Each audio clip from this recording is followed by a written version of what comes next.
Well, we're gonna do some mother shipping with the kayak right here between Aransas Pass and Port Aransas. There we go. Not a bad way to start the morning. Pretty classic, little redfish. There's a fish on.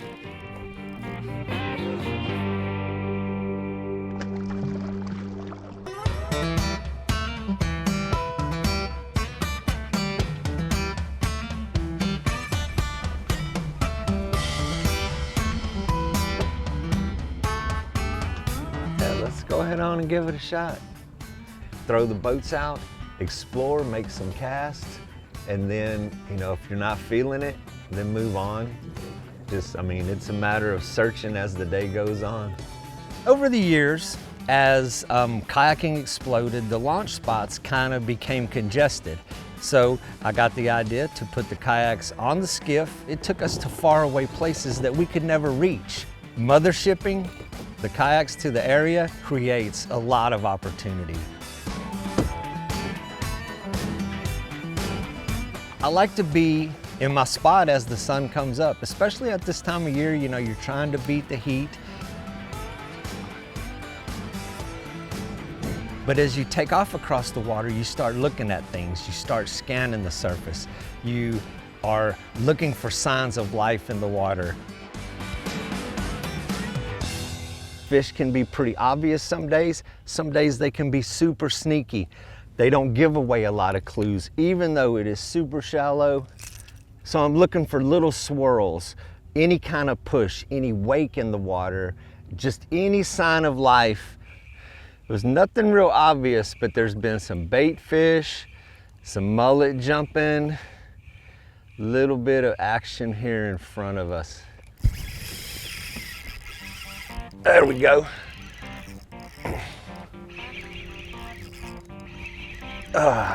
There we go. Not a bad way to start the morning.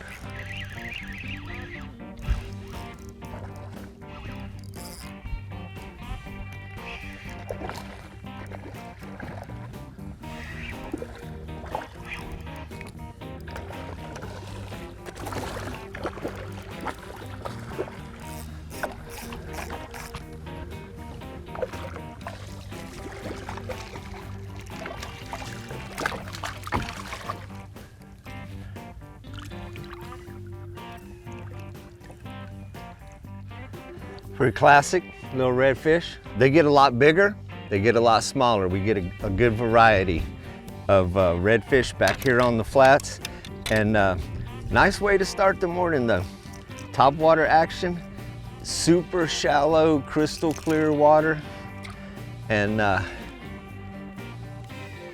we're gonna let this one go back, tell his friends, come on, join in the party. Aransas Pass is on the mainland side of Redfish Bay. Port Aransas is on the barrier island at the pass that leads out to the Gulf. So what we have between Aransas Pass and Port Aransas is some of the most beautiful grass flats in Texas. Vast, endless seagrass meadows from shoreline to shoreline, 1 to 2 feet deep, crystal clear water, loaded with redfish, beautiful fishing right here out our back door. These reds are rooting in this grass. They're like little bulldogs. They're just pushing through the grass and they're feeding on shrimp, crabs, minnows, mullet. Typically, the redfish are gonna be intermingled right there amongst the bait fish. And so, as you can see back here where we're fishing in this area, ultra shallow water. My feet are on the bottom right here. It's 1 foot deep. Anytime that we're in deep water or we're around boat traffic, the life jacket, we always put it on. So I'm fixing to make a move. We're gonna cross some deep water here.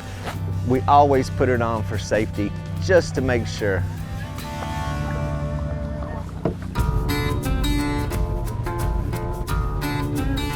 Being a guide is quite challenging. And over the 22 years of full-time guiding hundreds of days a year, I have learned it's not me fishing. I am taking people and teaching them how to fish. Matching the gear to the skill level, to actually catching those guys a fish It is challenging, but I still love every day. The best thing to do is keep this game simple. Big reds. Man, I've been fishing since I was 3 years old. Beautiful fish. When I was 18 years old, the first purchase I ever made in my life was a fish camp in Matagorda. But I still love every day. I love getting up in the morning. This fish ain't no joke here, guys. And having just an amazing time on the water. World-class sight casting to redfish. And there's a lot of interesting rhythms to the day with the sun and the moon and the tide and the clouds. You just got to keep throwing at every sand hole, everything that wiggles, and try not to miss an opportunity. When you're coming to Redfish Bay and your goal is to catch a redfish, if I had my favorite, you know, I would like 5 to 10 mile an hour wind, but you want to choose an area where you can be productive. You want to have a shoreline that is semi-protected. You want to have a depth of water that you're going to be able to see fish. You're still going to be able to spot things, but the most important thing is to get here. As you're paddling and you find a spot or you spot some fish, you see a target that you want to throw at. I like to turn sideways in my kayak, put my feet over the edge, put my toes on the bottom, and then you use your tippy toes to control your drift. You can slow down your kayak by putting your feet down, or you can sidestep one way or the other and move that way. And if you want to move forward, you just pick your feet up and let the wind drift you forward. As we moved over here to this area, we have the ship channel behind us. We have a drop off in front of it. It's like the corner of the flats where these fish have access to deep water from all of the surrounding areas. And so when the tide stops moving, I like to be on a flat that's nearer the edges of the drop offs. Oh, there we go, there we go. Behind it, oh, just won't eat it. The fish that are following back here that we're getting, that are coming up behind this topwater, they're singled out. Whenever they're singled out, they're going to be more suspicious. If there's 2 or 3 of them together, the competition factor takes over.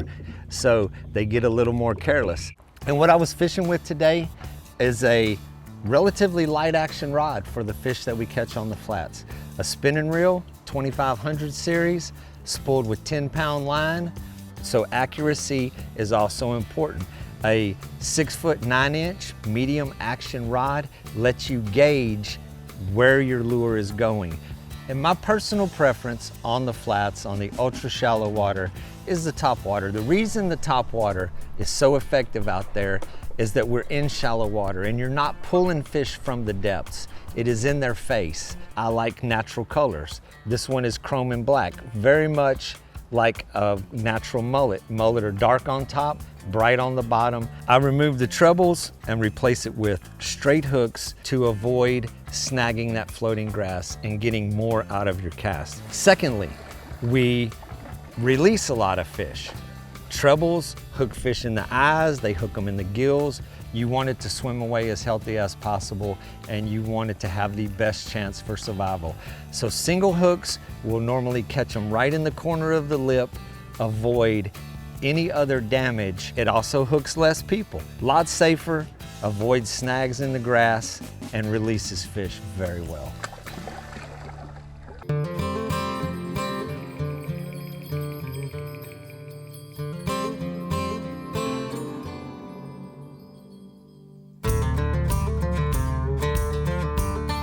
If you are land-based, Aransas Pass has some of the most amazing opportunities. We have a causeway that runs from Aransas Pass to Port Aransas. It's 6 miles long. It goes right through the middle of Redfish Bay. So there are amazing flats on both sides of the road, and the entire road from end to end is wide open and free to the public. It is a kayaker's dream.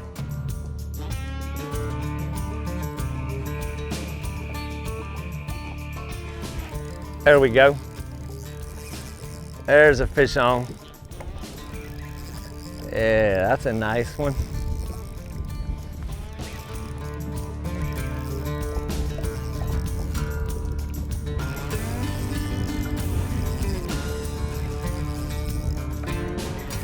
The beauty of kayak fishing is its simplicity. Only what I need is what I want on the boat. I want it to remain light, I want it to remain uncluttered.